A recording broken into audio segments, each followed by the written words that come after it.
finally have a new dash cam for the truck. You have no idea how many videos I missed out on because the dash cam I currently have doesn't work right. I miss stuff like this. You see that? That was a freaking bear. That was a bear, a black bear that ran in front of the truck. I almost hit it, came this close. Viofo, they hit me up. We got 2 cameras here, front and rear, neighbor cutting the grass. And finally we can get back to my being saved by having a dash cam. Easy, simple to use, stick it onto your windshield, literally plug and play, and you're ready to go. Video is crystal clear. Took me 3 minutes, not even that. So Viofo, hit them up down in the description if you guys want to protect your vehicle and livelihood. I use it for YouTube, but also to protect myself. You should too. And extremely discreet, you're not gonna see it from the outside. Dash cameras like this are so important, and when you need it and don't have it, you sing a different tune. The rear camera hooks up right on the side. I know it might seem a little intimidating, but it's so easy to run those wires back to your back windshield. Use my code down in the description and get yourself a great deal to protect your ride.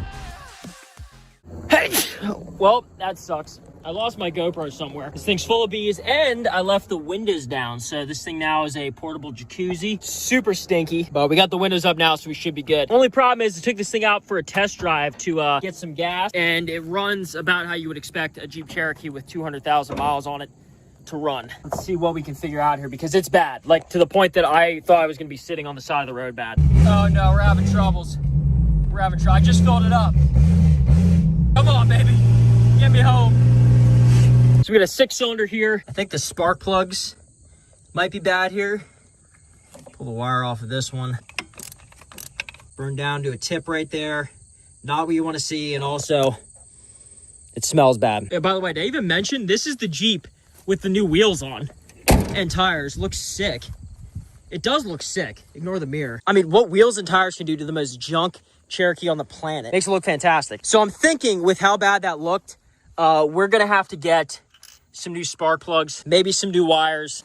Response on the last video, that video has like 15,000 views now, so people are interested in the Jeep. I didn't think that the tires did any damage, but I guess popped the fender out a little bit there. Stupid spotted lantern flies. It's starting to rain. It just makes me sick being out here, honestly.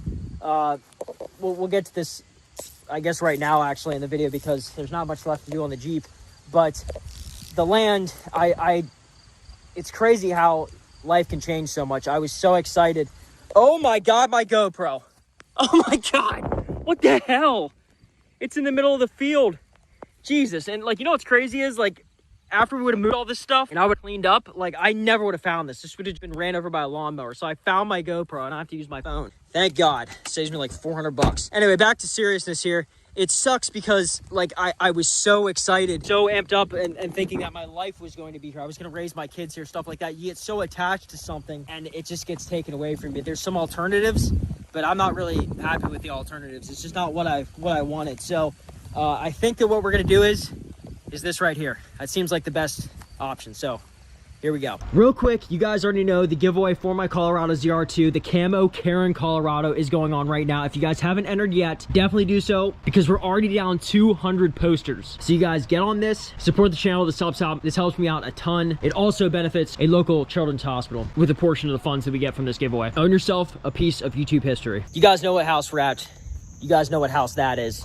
There's been some huge drama with the land that's going on. If you guys want to get caught up on that, it should be up here or over here. I can never remember. That video explains how I was going to move to Mike and Gina's farm. He was going to sell me a certain amount of land. I was going to move out there, custom build my home. We even hired an architect, went through all the stuff, like right up until we got to build. Eventually realized that the government said that this is not allowed. So it's weird how they let you go through all the steps, but then whenever the time comes, they're like, oh yeah, sorry, we missed something here. Then we're not going to reimburse you for all I don't even want to get into it. But anyway, so that leaves me with a dilemma, because I need to get out of my current home. And it just so happens that with Mike and Gina building their house on the land, that a certain home is going to be vacant and for sale. So talking with the realtor, it would just make it really easy for them to move, and to avoid any of the hassle of like listing the home and stuff like that, I would just buy this home. Now, granted, my home that I was going to build was going to be expensive. It was going to be very close to being out of my price range. This home is about the same, very, very close to out of my price range, just because the market jump, stuff like that. It's going to be a feat, but I feel like it'll help grow the channel. I just feel like that's one of the major benefits here, is that you're not giving up this home. This home has become part of YouTube. You guys have seen so much of it.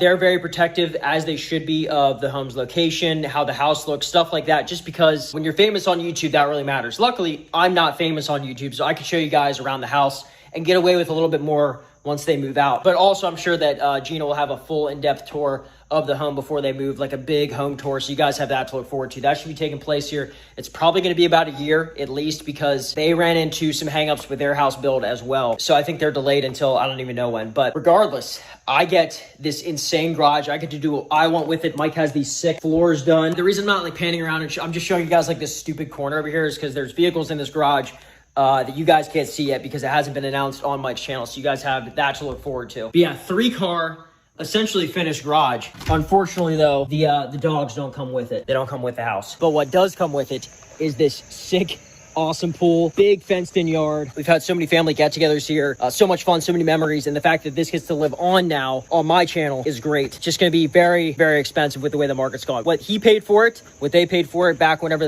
this was first listed, I could afford that now comfortably. What it's worth now is going to be a stretch. But you guys have been supporting the channel so much, and things have been going so well. I feel like we'll have no problem making this work. And the fact that I have a garage now will definitely improve content, no doubt, because it's hard for me to go outside and talk and film because my neighbors are right on top of me. Like, it's just the second I go outside, someone's right next door, like 20 feet away, messing with their garden, pulling weeds, stuff like that. So it makes it a little bit awkward. It's like trying to, like, imagine yourself going to a grocery store and trying to like vlog and film. Something like that is very, very cringy and weird. But out here, it is very spread out. The neighbors are used to it. They're used to the chaos and commotion. I just feel like this is going to be such a leap for the channel. Now, it is a year away, so that sucks. It's going to be at least a year away. This home is huge. I mean, it's a big house, so it'll be very comfortable for my wife and I, Tressa, to move in here, probably have kids, obviously, in this house. I can imagine we moved before we would have kids. It's just crazy how life is this weird merry-go-round where you don't know, like, where your future is. Like, whenever they bought this house, it's so weird to think, like, I never thought, like, there'd be potential that I would buy this house or picture myself here. Even every time I've come over, it's never once crossed my mind, like, hey, do you think you're going to live here? Just, it's something you don't think about. So, yeah, guys, that's the big news. I wish I could show you more of the house. That's there for their channel. For sure, they want to showcase that. I've been able to, I've tried to keep Mike's name out of the titles and essentially content because it was too much at the beginning, try and be my own channel. This is the first time I think in over a year and a half I've had to clickbait his name, but it's for a legitimate reason. 3-car garage. I wonder what we're going to fill this building up with next. I don't think it's going to be 2 Lamborghinis. You never know. We'll see how it goes. Thank you guys so much for watching. Say let's go in the comments if you're hyped for the big move and for RF Racing, a car YouTube channel, to finally have a garage.